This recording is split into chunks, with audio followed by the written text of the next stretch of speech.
I suppose we can call this one a negative NAPA commercial. Molly was having a lot of shaking on the front end here when she applied the brakes, especially at speed. I put new brake pads on here, I don't know, 15,000 miles ago, sometime back. And I got NAPA parts. So I thought, well, this isn't right. And I took the wheels off and checked them, and sure enough, these are the brake pads that I got from NAPA. And they're worn, but not that bad. They still got more life in them.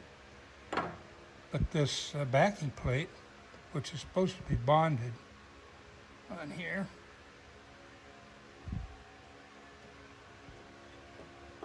had come off and was wedged down a little bit cattywampus in there, which caused these to shake a little bit, rotate like that. They weren't solidly snapping against the rotor, and that was causing the vibration. Both of them did that. The one was still on there when I took the pads out, but I washed them with a little brake clean, and it came right off. So that's not good. The original clips are all right. I'm not going to reuse them. A lot of instruction manuals tell you to reuse them if they're okay, but I'm going to use new ones. I think the rotor is all right. I think it would work, but I'm not going to take a chance. As long as I'm doing it, I can take the rotors down to the machine shop and get them turned, but that costs almost as much as brand new rotors. Here are the new rotors, GM equivalent, exactly. OEM replacements for these from the same parts company that makes the GM parts. So these are the new parts. They got brand new pads. These are from Max Brakes, which I've had a lot. I checked on the internet, got a lot of good referrals on Max Brakes. I don't do enough of this work anymore to keep track of what the changes are, so I check on YouTube a lot to see what's new and what the pros say. There are new, they call those anti-rattle clips, but they do a little more than that. They also serve as guides, and then we'll lubricate these according to the specifications. I like to use silicone paste on the pins when we lubricate these pins in here.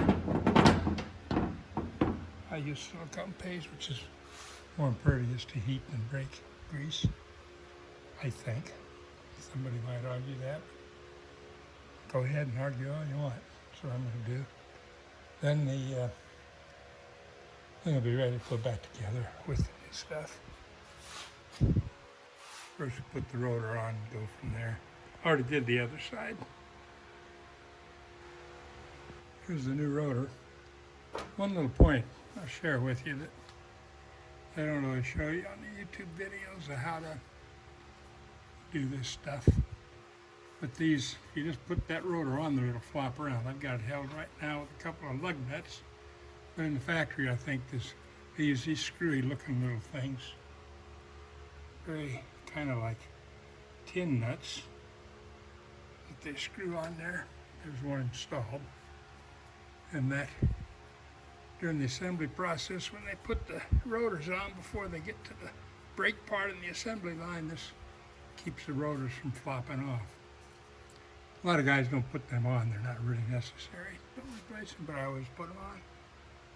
I like to keep things pretty much the way they were before I showed up. So I'm going to put this one right here, which is across from that one. You do that by being very careful, screwing it on with the towel. Otherwise, you cut your hand. We'll screw it all the way down. If we need to, we'll use a punch or a sharp edge of a chisel to knock it on tight without splitting it apart, of course. So we'll go ahead and do that. Just a little tip.